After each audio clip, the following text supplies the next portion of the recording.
Bonjour et bienvenue sur les antennes de Malaika Télévision. Merci de nous faire confiance et nous vous souhaitons toutes les bonnes choses en compagnie de nos programmes. Aujourd'hui, nous recevons pour ce énième numéro de On s'arrête Carmel Michel Kalala, à qui je dis bonjour Carmel et bienvenue sur les antennes de Malaika Télévision. Bonjour Chanel et bonjour à tous les téléspectateurs qui nous suivent en ce moment. On aimerait bien que vous puissiez vous présenter devant ces milliers de téléspectateurs qui vous regardent. Voilà, moi c'est Monsieur Carmel Michel Kalala. Je suis serviteur de Dieu et leader d'opinion aussi. Voilà, c'est peut-être la brève présentation que je peux faire par rapport à ma personne. Ok, qu'est-ce que vous véhiculez comme message? Voilà, comme je l'ai dit déjà dans ma présentation, que j'étais serviteur de Dieu d'entrée de jeu et aussi leader d'opinion. Voilà, je crois que le message qu'il nous faut en tant qu'homme de Dieu d'abord véhiculer, c'est celui de la prédication de notre Seigneur Jésus-Christ. Donc je crois que c'est le plus grand message que nous véhiculons à chaque fois que nous nous présentons devant ces plusieurs activités dans lesquelles nous apparaissons par exemple. Les jeunes aiment le prophétique, est-ce que c'est vrai? Voilà, parler d'être pressé, je ne pense pas. C'est vrai qu'il n'y a pas toujours d'exception. Mais je crois que l'appel, c'est en fait Dieu, l'appel vient de Dieu. Ce n'est pas lié aux hommes ou encore à l'âge. C'est vraiment Dieu lui-même qui appelle qui il veut et quand il veut. Et parler de ceux qui aiment le prophétique, je crois que pour ceux qui lisent la Bible par exemple, ils vont comprendre avec moi qu'il y a 5 ministères dans l'Église. Il y a notamment le ministère prophétique, apostolique, doctoral, encore le ministère évangélique, ou encore mieux le ministère pastoral. Je crois qu'il y a ceux-là qui en ont reçu l'appel, et évidemment ceux-là qui n'en ont pas.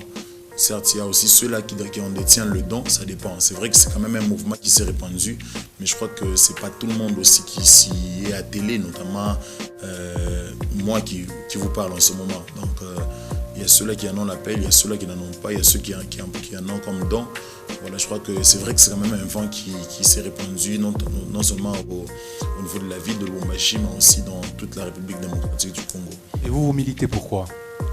Moi, je milite pour le gain des âmes, en fait. C'est en fait ça la vision que j'ai reçue de la part du Seigneur.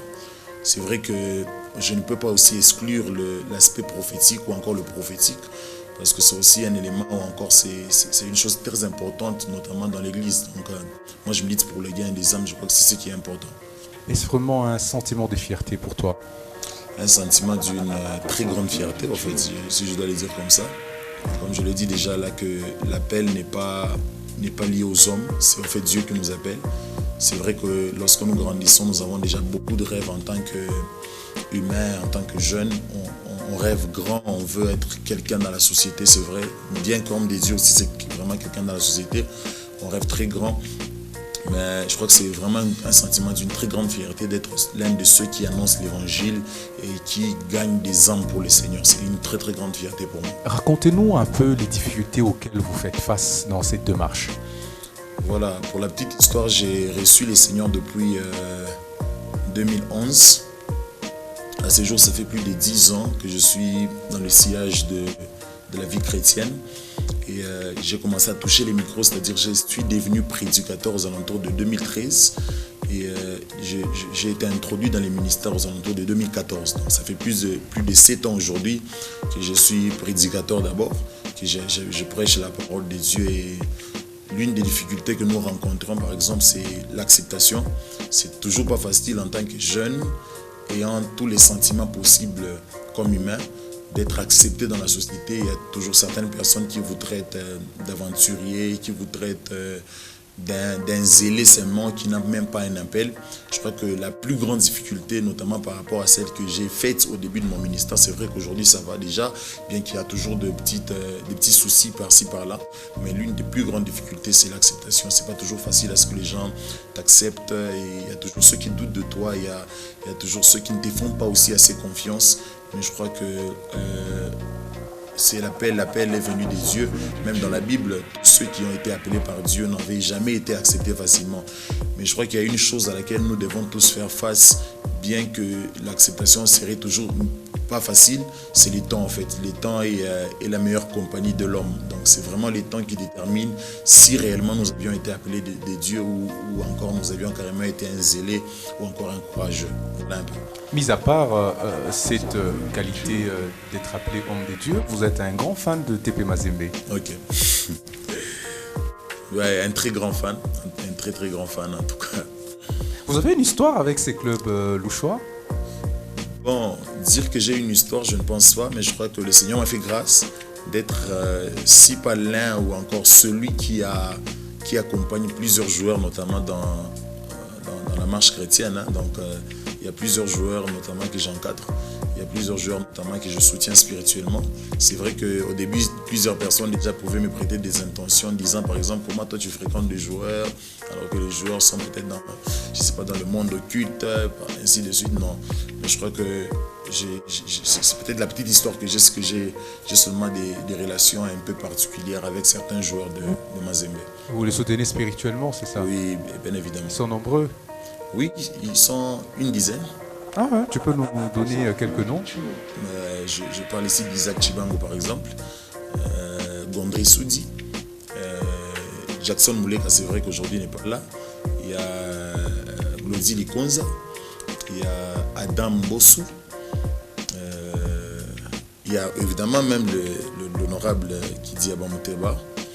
Donc il y a également Joël Béa.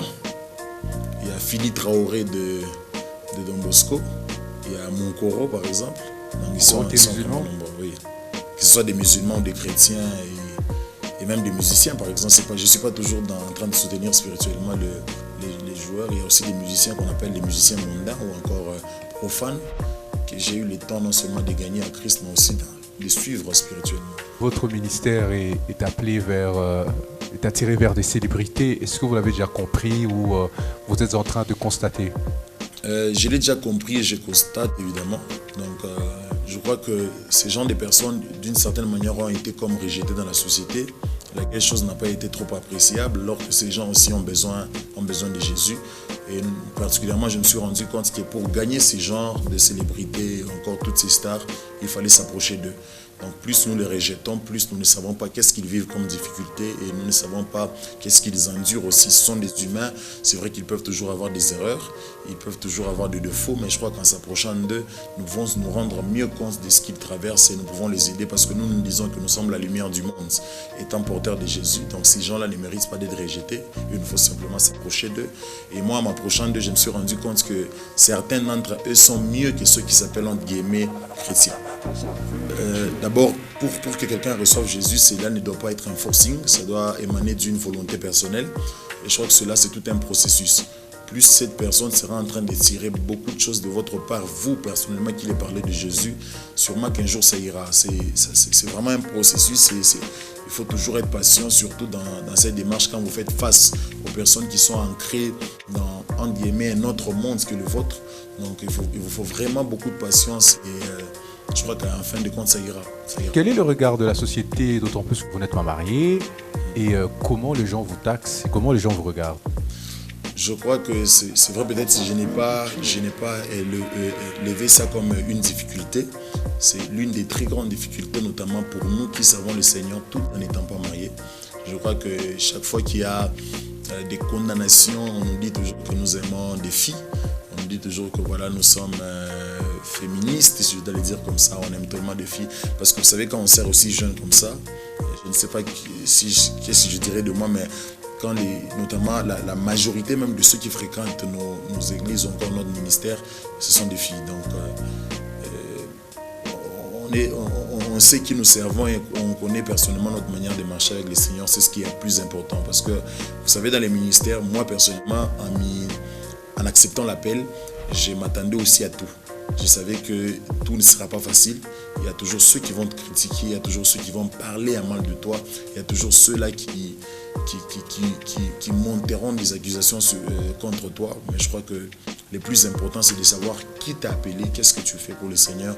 Et je crois que c'est dans ça que nous nous sommes mis. Mis à part la lutte évangélique, quel est le message que vous transmettez aux jeunes? Je crois que notre ministère, par exemple, a 4 piliers majeurs.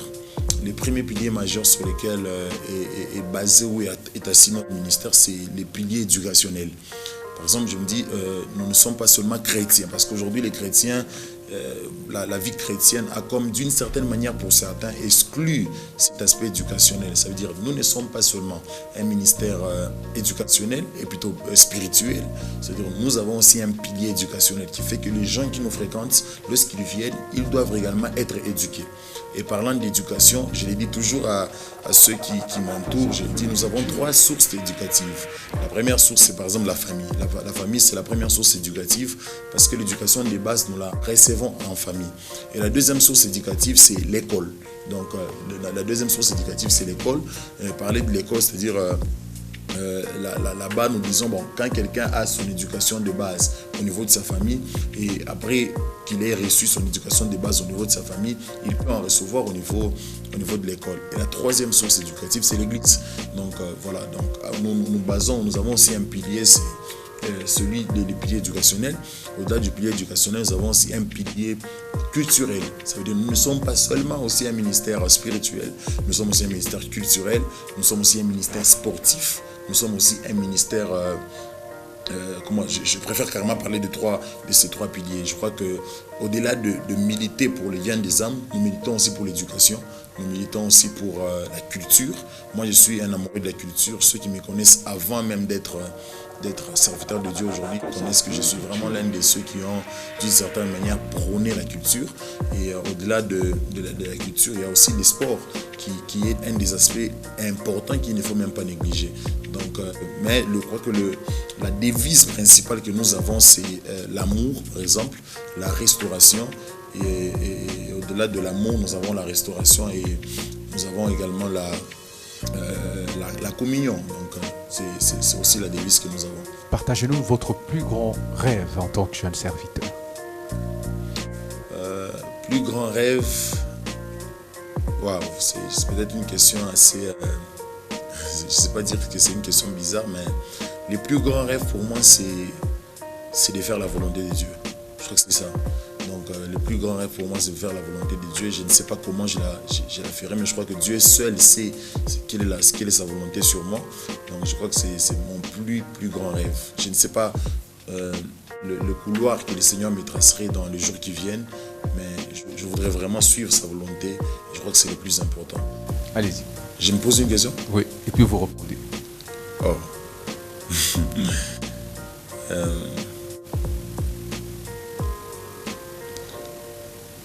En regardant la caméra, bien sûr. Ok. Ça, c'est une question un peu... Surtout quand on se trouve devant la caméra. Bon, la plus grande question, peut-être la question que je me poserais, c'est quel genre d'homme de Dieu je serai dans 10 ans? Quel genre d'homme de Dieu serai dans 10 ans?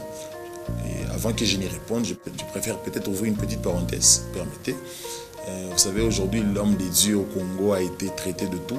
C'est vrai que ceux qui nous ont précédés ont, d'une certaine manière, je ne sais pas, sali ou encore banni cette image d'homme de Dieu. Nous qui sommes de la nouvelle génération, qu'est-ce que nous serons dans 10 ans? Mais à cette question, je répondrai, je pense répondre comme ceci, en regardant vraiment face dans la caméra. Je crois que dans 10 ans, je serai l'un des piliers de l'évangile au Katanga. Dans 10 ans, en tout cas, si on doit parler des hommes de Dieu grands au Katanga, mon nom en fera partie. Carmen, je vous remercie. Merci beaucoup.